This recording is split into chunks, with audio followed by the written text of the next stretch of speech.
And clarify, does your organization, the List Project, work with other countries, Canada, Europe, to move these folks to other places, besides the U.S.? Well, there are some Iraqis on our list that have made it to Canada and Australia, and I personally have a number of former colleagues who have made it to Sweden, which is home to the world's largest number of Iraqi refugees in the West, I should say.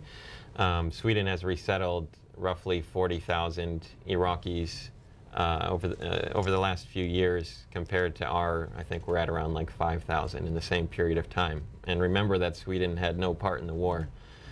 So I do know that other countries do things more swiftly, and we've received emails from Iraqis who have worked for our government who sometimes they've expressed these doubts that maybe they should have worked for the Australians and they would have been resettled more quickly. Franklin, Kentucky, you're on the air.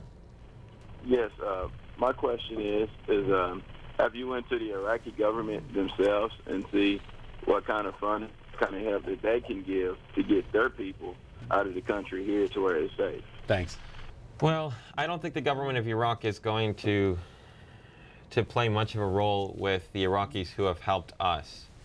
But the government of Iraq is definitely not stepping up with respect to the broader refugee crisis. 15% of its own country is now in flight. And I think last year they volunteered to commit something like $25 million to the UNHCR, but they have billions and billions of dollars of excess budget from the oil profits this past year, and they are not actively engaging this. And Congress is trying to do what they can to provide some humanitarian assistance to those Iraqis who are displaced within the country and living in tent communities and things like that. But I would give the government of Iraq a pretty poor grade at this point. Denver, you're up.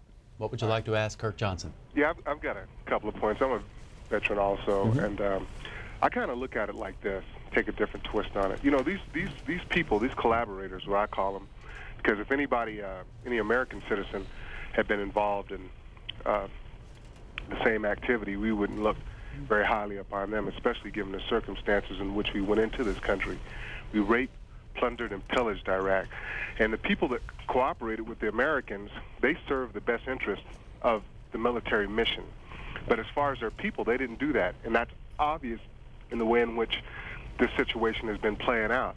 As far as I look at it, if they really want to make a change, and if they really were so much in favor of trying to help their country, let them stay there and make a difference. Just like you've got Cubans that come over here and they talk crap about Castro. If they want to me, they're cowards, because if they wanted to make a change, they would have stayed in their country and fought like Castro did to get in power. But what do you make of Mr. Johnson's point, though, that they're being hunted in Iraq? They could be killed at any time. I look at it like this. They should have understood that that was not going to be seen as something that was positive for their people, and their people have not benefited from it. Had they benefited from it, I'm sure the population that are angry at these traitors would have taken a whole different position on it. I'm sure you're right about that, but we're dealing with the reality here, not a hypothetical situation. So, you know, you have to look at the facts here, that these Iraqis are being hunted and assassinated because they are helping us. Now, whatever you think about the invasion is your own opinion, but I think that we have a very moral and strategic obligation to make sure that those who are suffering because they stood up to help us are not killed. A lot of people say that these Iraqis should stay behind and die for their country, but they're not being killed because they're tied to some cause in Iraq. They're being killed because they helped us. I think that this problem is often bedeviled by wishful thinking and this idea that, well, the surge is a smashing success now, and so all of these Iraqis can go back.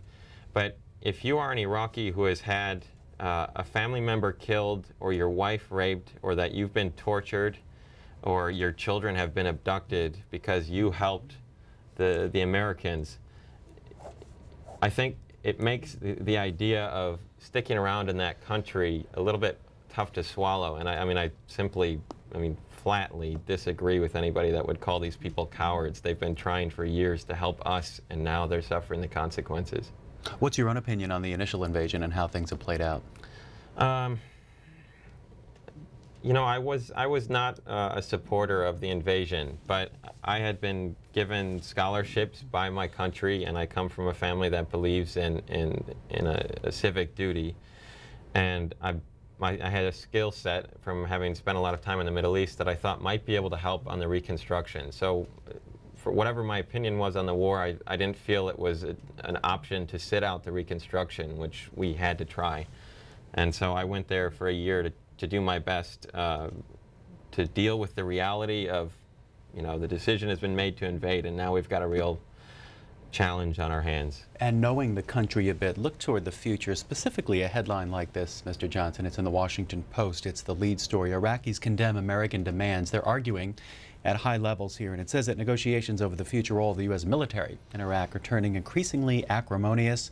In the public debate, Iraqi politicians denouncing what they say are U.S. demands to maintain nearly 60 bases in their country indefinitely.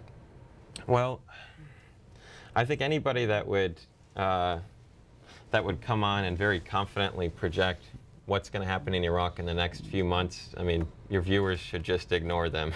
And anybody who says that they've figured it out, I would extend the same advice. The last time I was in Iraq was the very end of 2005.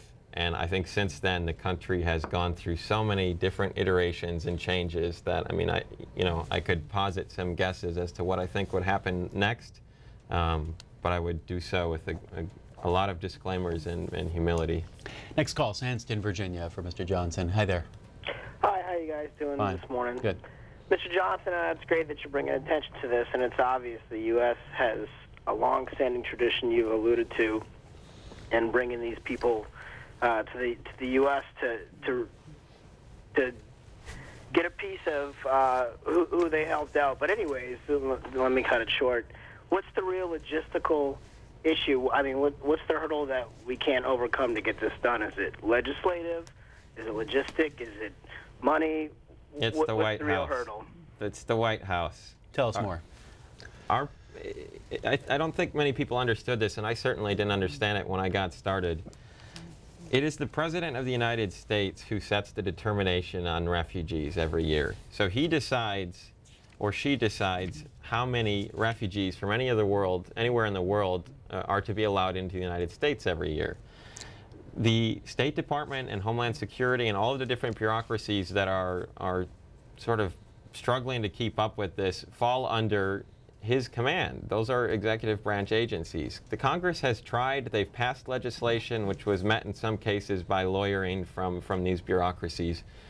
But as long as there is silence from the White House and a president who has yet to comment on what he thinks our country owes these people, this is just going to keep trudging along. I mean, it's as if the White House is just kicking the can down the sidewalk on this thing and punting it to the next president.